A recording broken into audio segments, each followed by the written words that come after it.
بسم اللہ الرحمن الرحیم۔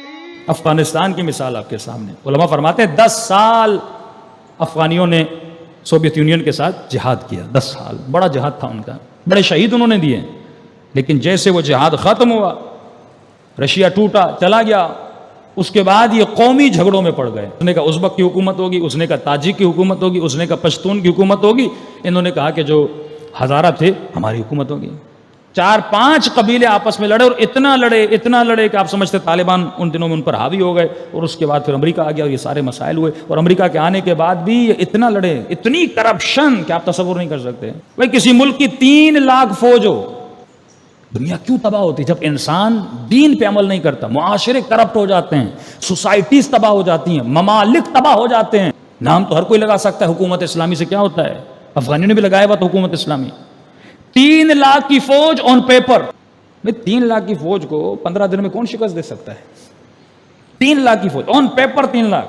اب ریسرچ کی ہے کہ جو فزیکل فوجی تھے وہ 80,000 یا 60,000 تھے، پیپر پہ انہوں نے لکھا ہوا تھا کہ ہمارے 3 لاکھ فوجی ہیں۔ تنخواہ امریکہ سے 3 لاکھ کی لے رہے تھے اور فوجی کتنے تھے؟ 60,000۔ سارے پیسے جیبوں میں ڈالتے جا رہے تھے۔ کہ اندر ذات کی محبت ہو، اپنی کنٹری کا بھی غدار بن جاتا ہے، کیونکہ ذات کی محبت ہے، اس نے صرف اپنی ذات کو بنایا۔ تو جب لیڈر غدار ہوتے ہیں تو فوجی بھی میدان چھوڑ کے کیا آپ نے دیکھا؟ بھاگ گئے۔ قومیتی جتنے جھگڑے افغانستان میں تھے اس نے افغانستان کو تباہ و برباد کر دیا۔ بنگلہ دیش آپ سے جدا ہوا قومیت کی وجہ سے نا۔ جہاں جہاں لسانیت، جہاں جہاں قومیت کو ہوا دی جاتی ہیں، ایسے فیصلے کیے جائیں جو قومیتوں کے بنیاد پر ہوں، وہ ملک تباہ ہوتے ہیں۔ ایران اگر ابھی تک باقی ہے تو اس لیے کیونکہ امام خمینی نے انقلاب کے آنے کے بعد سب سے پہلا کام ایران کے جتنے خان تھے ان کو ختم کر دیا۔ یہ وڈیرا، وہ وڈیرا، فلاں وڈیرا، فلاں وڈیرا، فلاں ریس، ان سب خانوں کی حکومت کو ختم کیا، کہ پتا تھا اگر یہ رہیں گے تو یہ قومیتوں کو بھڑکاتے رہیں گے۔ ہمیشہ ملک میں کیا رہے گا؟ جھگڑا رہے گا۔ جس طرح عراق میں آپ جائیں کردوں اور عربوں کا جھگڑا ہے، وہ بھی قومیت کو ہوا دیتے ہیں۔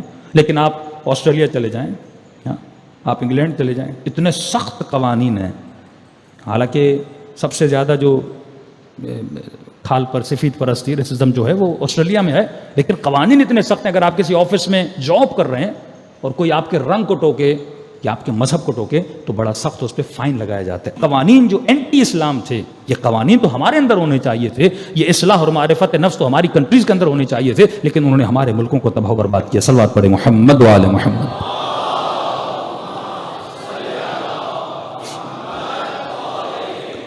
تو ابھی جو حالات ہیں، ہو سکتا ہے کہ یہ حالات اسلام کے فائدے میں جائیں، ہو سکتا ہے۔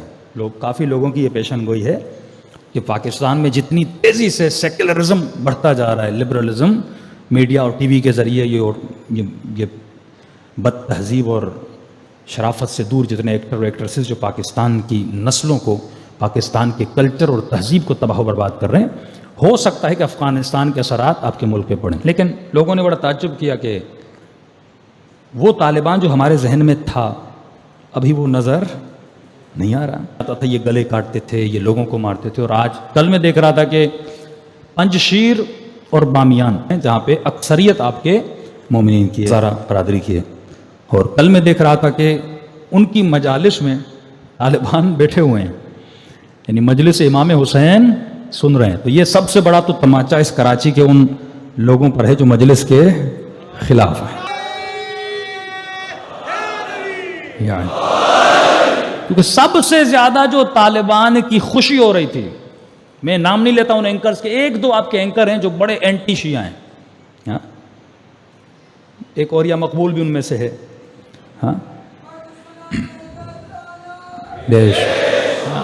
یہ تھوڑا معتدل بھی ہے، لیکن کبھی کبھی اس کے لہجے میں مجھے وہ تعصب نظر آتا ہے، اور خوشی میں نے دیکھا اگر کسی اینکر کو تھی تو اس کو تھی کہ افغانستان میں طالبان آ گئے۔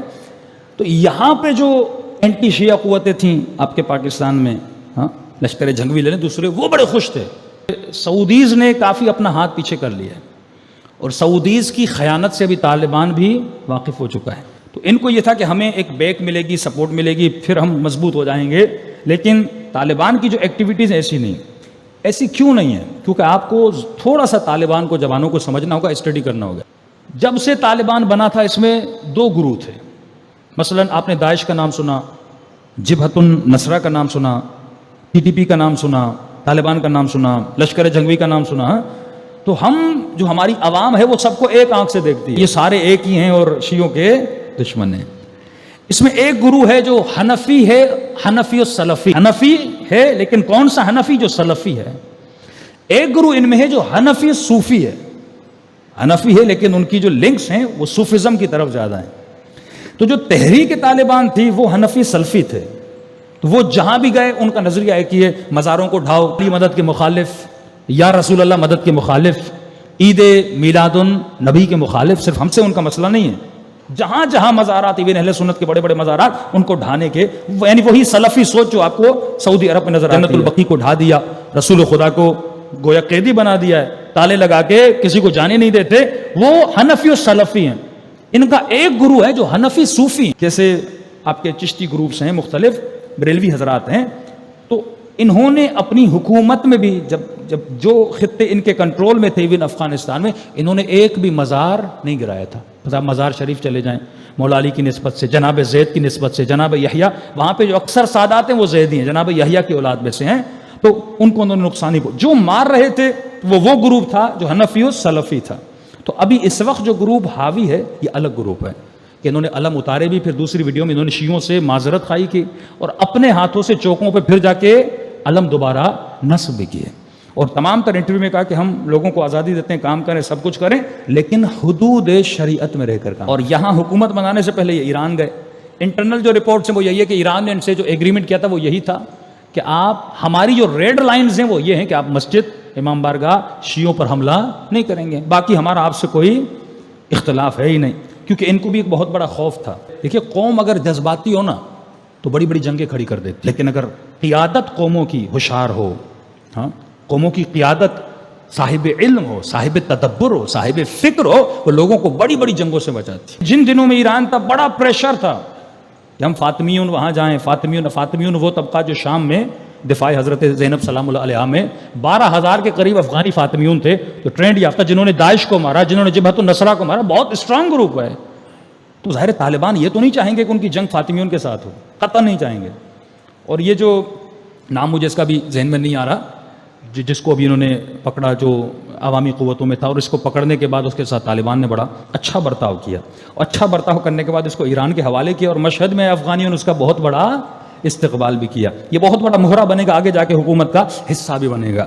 تو ان کے حرکات و سکنات سے یہ نہیں نظر آ رہا کہ یہ وہ سوچ رکھتے ہیں، یہ وہ طالبان ہیں جو حنفی و صوفی ہیں۔ ان کا نظریہ یہ ہے کہ ہم مل جل کے حکومت بناتے ہیں لیکن شریعت کے قوانین کے ادوار میں۔ یہ ہوتا کہ اگر فاطمیون کا گروپ انوالو ہو جاتا، جذباتی بن جاتا، ہم لڑیں گے طالبان کے ساتھ، تو یہ جنگ رخ بدل دیتی، یہاں شیعہ سنی جنگ ہو جاتی۔ لیکن یہ شیعہ رہبروں کی تدبیر تھی کہ انہوں نے فاطمیون کے انہوں نے نہیں دیا، بڑی آسانی سے ان کو راہ ہموار کی کہ آپ آ جائیں، لیکن ایک ایسی حکومت ہے مل جل کے۔ لیکن خطرہ ایک بات کا ہے، اگر یہ حکومت بن جاتی ہے تو اگر ان کا لشکر 60,000 کا ہے تو اس 60,000 میں 15,000 20,000 وہ لوگ بھی ہیں جو حنفی و سلفی، ابھی وہ خاموش ہیں کیونکہ یہ گروپ حاوی ہے، وہ کبھی بھی ایکٹیو ہو سکتے ہیں، کبھی بھی شیعوں پہ حملہ کر سکتے ہیں، کبھی بھی ایسی کاروائیاں کر سکتے ہیں۔ اب وہ ان فیوچر پتہ چلے کیا ہوتا، لیکن اگر کوئی واقعاً ایسی حکومت بن جاتی ہے جو عوام کی امنگوں کے مطابق بنے اور اسلامی قوانین اور شرعی قوانین کے مطابق بنے، اور اگر اچھے سے چلے، جس میں شیعہ، سنی، بریلوی، تاجک، ازبک، ہزارہ، پشتو سب اس میں مل کے ایک متحد حکومت بنے، اگر بن جائے، ہماری دعا ہے کہ ایسی حکومت بنے اور وہاں پہ اسلامی شرعی قوانین کو نافذ کریں۔ میں کل سے افغانی نیوز چینل کو دیکھ رہا ہوں کہ ہفتہ پہلے جن خاتون کے سر پہ دوپٹہ نہیں تھا وہ طالبان کے خوف سے دیکھ رہا ہوں سب نے دوپٹے پہن لیے ہیں۔ اے کاش اتنا خوف پروردگار عالم کا ہوتا، خدا کا اتنا خوف ہوتا۔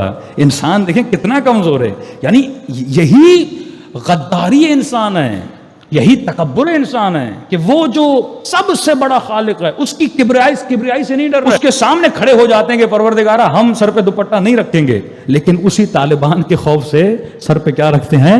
دوپٹہ رکھتے ہیں۔ تو اگر واقعاً کوئی ایسی اچھی اسلامی حکومت بن جاتی ہے، اور یقیناً اس کے اثرات پاکستان میں پڑیں گے، یہاں بھی ایک بہت بڑا طبقہ ہے جو پاکستان میں شرعی قوانین کو، فحاشت کو، رشوت کے خلاف، کرپشن کے خلاف چاہتا ہے اس ملک میں بھی ایک ایسا ماحول آئے جو واقعاً نظام مصطفوی نظام ہو۔ صلوات پڑھیں محمد و آل محمد۔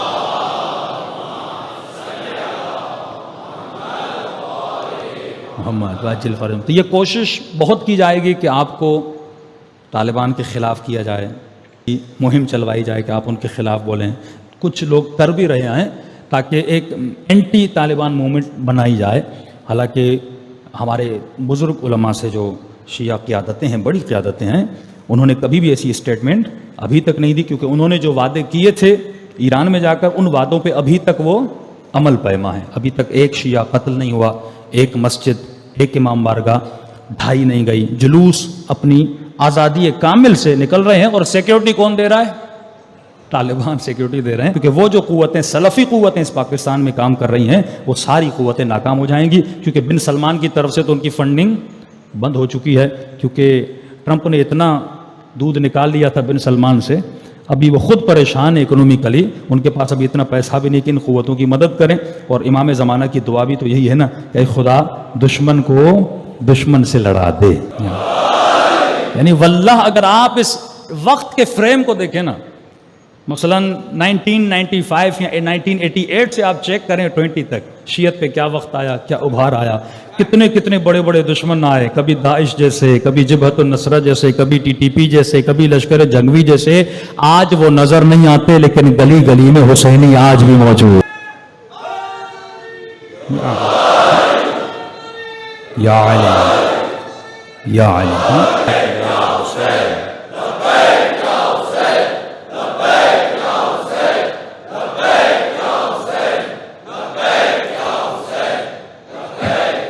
صلوات پڑھے محمد وآل محمد.